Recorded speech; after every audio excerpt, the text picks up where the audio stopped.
High সবাইকে। তো কিছুদিন হচ্ছে ব্লগ দেওয়া হচ্ছে না। তো কাল রাত্রেবেলা রান্না করছিলাম, তো ভাই ভিডিও করি। তো এদিকে আমি আলু ছিলছিলাম। তো রান্না করব হচ্ছে ডিম আলু। তো তার জন্য আলুটা ছিলে নিচ্ছিলাম। তো নেওয়ার পরে এদিকে কেটে নেবো হচ্ছে আলুগুলো ছোট ছোট করে কেটে নেবো।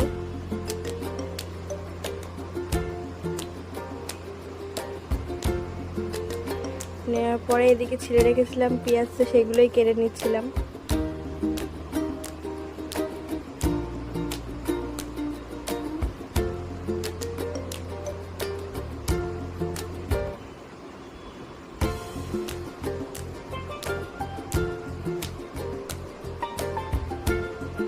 তো কাটার পর 3টে কাঁচা লঙ্কা নিয়ে নিয়েছিলাম, তো সেগুলোও কেটে নিচ্ছিলাম।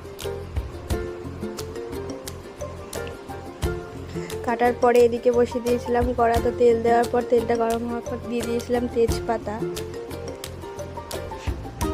তারপরে এই কেটে রাখা পেঁয়াজগুলো দিয়ে দিয়েছি। তো দেওয়ার পরে এবারে কিছুক্ষণ নাড়া দিয়ে দেবো।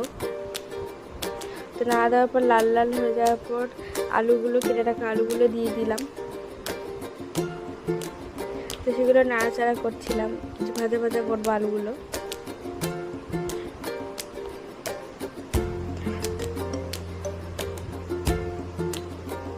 তো করার পর যা যা মশলা থাকে তো সেগুলোই দিচ্ছিলাম, লবণ, হলুদ, গুঁড়ো লঙ্কা, জিরে মরিচ,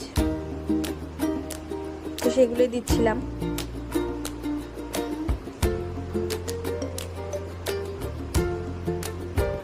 দেওয়ার পরে দিকে দিয়ে দিয়েছি আদা রসুন পেস্ট।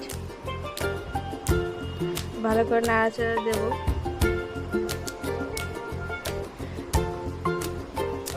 দেওয়ার পর সামান্য একটু জল দিয়ে একটু ভালোভাবে কষিয়ে নেব।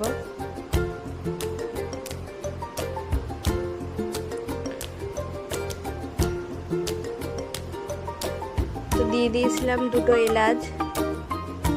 তারপরে পরিমাণ মতো জল দিয়ে ঢাকা দিয়ে দেবো।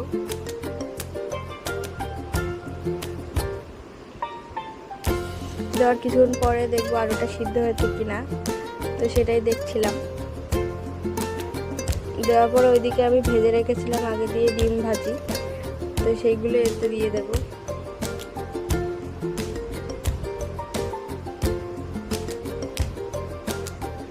তো দেওয়ার পর কিছুক্ষণ ঢাকা দিয়ে ফুটিয়ে নামিয়ে নিয়েছিলাম।